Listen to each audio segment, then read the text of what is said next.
Hi friends, ఎలా ఉన్నారు? బాగుంది. గోంగూర పచ్చడికి ఫ్రెండ్స్, ఇది గోంగూరను క్లీన్ చేసుకుని దాన్ని ఉప్పు గళ్ళతో వేపుకోవాలన్నమాట. ఆయిల్ లేకుండా ఫ్రెండ్స్. దాన్ని వేపేసుకుని దానికి కారం, పచ్చికారం, మెంతిపిండి, ఆవుపిండి, పసుపు, కారం, ఉడికిచ్చిన చింతపండు రసం కావాలన్నమాట. అవన్నీ కలిపి ఈ విధంగా కలుపుకోవాలన్నమాట. మిక్సీ పట్టేసుకొని ఈ విధంగా కలుపుకోవాలన్నమాట ఫ్రెండ్స్. గోంగూర పచ్చడికి దీన్ని పులిహార గోంగూర అని కూడా అంటారన్నమాట ఫ్రెండ్స్. ఇది కనుక మీకు నచ్చినట్టు లైక్ చేయండి, షేర్ చేయండి, సబ్స్క్రైబ్ చేయండి. ఇది ఈ విధంగా కలుపుతాను అన్నమాట ఫ్రెండ్స్.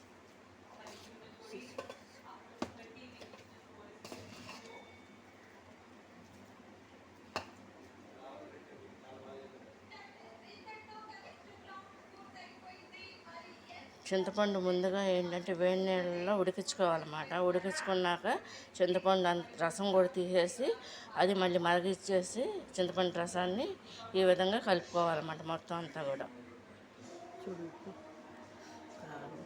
బాగుందమ్మా. ఉప్పు కారం సరిపోయిందండి.